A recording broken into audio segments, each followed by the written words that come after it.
Recently, my 6-year-old came up to me and said, "Daddy, those turtles are playing piggyback." I knew it was time to have that talk. I said, "Son, listen, those are tortoises, not turtles."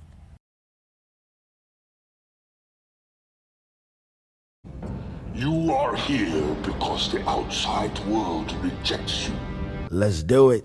There was reptiles on display in that building and some other kind of cool stuff I thought maybe you guys would like.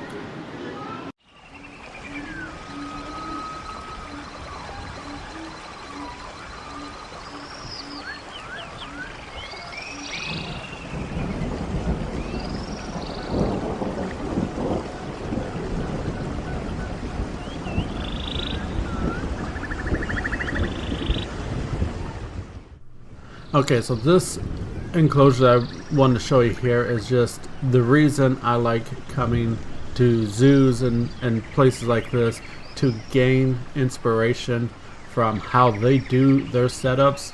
And I hope that you guys also watching also take some inspiration from these enclosures, because they were really nicely done in my opinion. And this snake was just phenomenal. There's a couple of them in the enclosure. I could get video of 2 of them.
I just love this video here. These snakes were just absolutely gorgeous, and they were right up front on full display, and just looking incredible.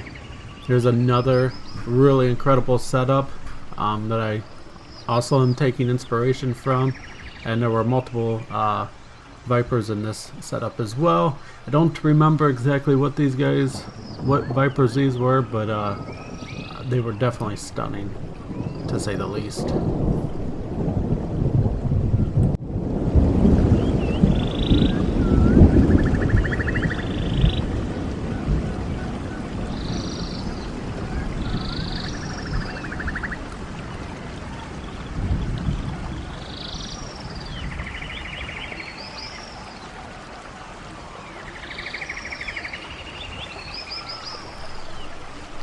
I don't know if these guys are a new addition to the zoo's collection. I know that they've had the gaboon vipers for quite some time, but I don't ever remember seeing rhino vipers here before.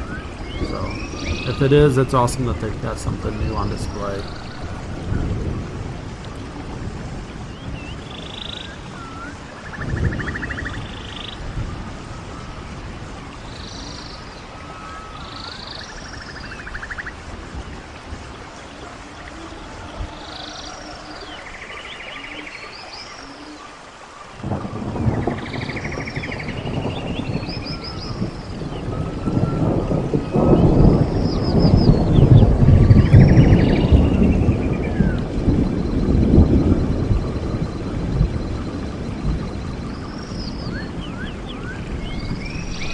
interesting about these guys is they are native to the area of Ohio that I'm at, but unfortunately they're really not seen it at all, really.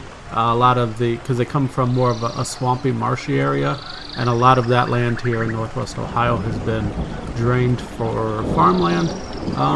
But just across the state line in Indiana, about 30 minutes away, there is a state park that has a population of these living there. And then, of course, just to the north of me is Michigan, and there's lots of them up there as well. So I doubt I'll ever see any of these guys in Ohio, but I definitely have seen them in Indiana, again at that state park. But phenomenal little snakes. It's crazy to see this because they really do resemble the eastern milk snake and young eastern milk snakes, which are in our area.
Okay, so for this section of the museum, I tried to get as much of the critters as I could, but a lot of these guys are just going to simply be hiding deep within the setup, the substrate, in their caves, and I really couldn't get them on camera, but I just really want to focus or kind of not just glaze past it. These setups are extremely nicely done, and for this was a crab, I can't remember, vampire crabs.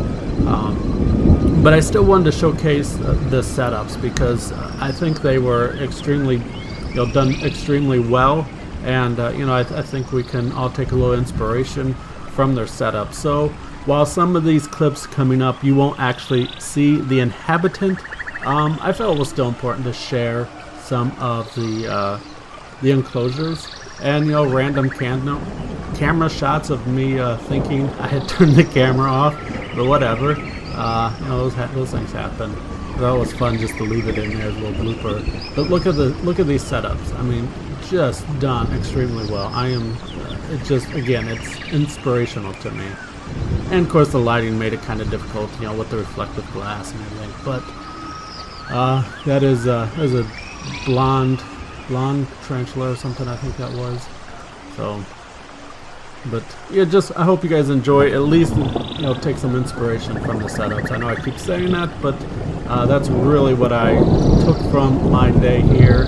Was obviously the animals were phenomenal, but like this Mexican red knee, I've owned one, so I think it's absolutely an amazing tarantula, but I still enjoy the setups. That's right, I said it again.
Okay, so this is footage on the second story of their giant, biodome structure that you've seen as I was walking into the building there. That's still photo. That's the clip art for the video. So this is the second story. So these are the tops of all these trees, and I'm just extremely blown away by the size of the leaves on these banana trees. I just didn't realize they got that big.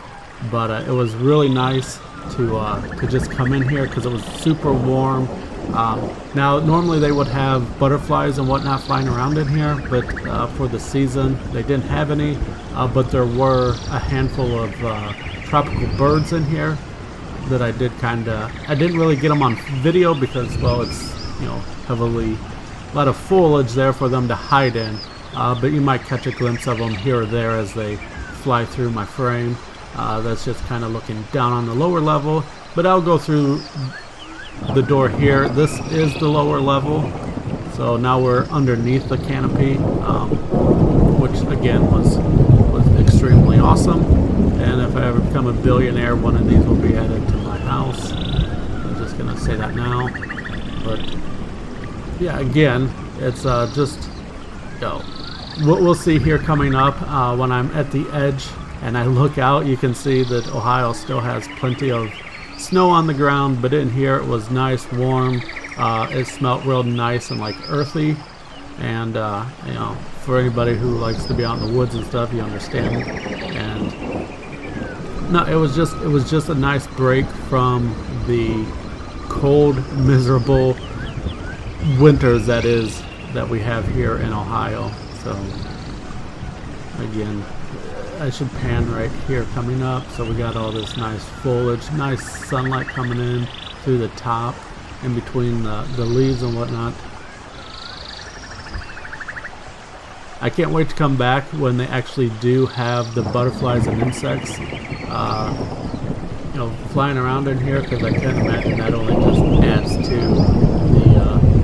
the feel of the place, as far as feeling like you're actually in a chunk of the rainforest, which is a goal of mine. Plenty of orchids all around. They were having an orchid show, which I'll show a little bit of that later on. I don't know if these orchids were just placed because of that, or if they naturally grow this many orchids in here. But so yeah, look, we're gonna pan outside and look at that ugly snow and drab brown and drab grays or greens. You know, and then we pan back in here and it's nice and lush and it feels warm and the sunshine is bright. Yeah, it was great.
So I added some clips of just the other parts of the museum. They had a lot of these kind of exhibits set up that I thought were pretty interesting.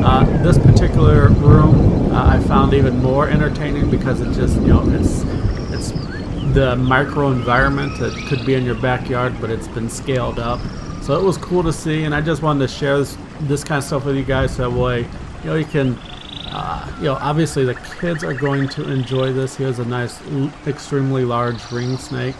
But yeah, I just thought it would be fun to show you guys some of this stuff, just so that way you can see what else there is at this museum that I think is cool. And you probably will as well. And then there's going to be some video footage coming up after I get through this room. So Toledo is on the shores of Lake Erie, so they've got some exhibits set up to kind of show the different habitats that are found in our area. Of course, we got streams and whatnot, and the lake shore itself, and then some of the islands that are out there on the lakes, and just the wildlife you're gonna find out in this area. Now this is pretty cool setup with these little, I believe, rainbow trout maybe. In this stream, it's just a shame that somebody scratched up the acrylic already, because this is only this is a new exhibit, maybe less than 2 years old. So I'm certain it was probably done on accident. At least let's just hope, anyways. So again, we're just gonna finish off this video with some of this natural environment that they've got on display that's can be found here in our corner of Ohio.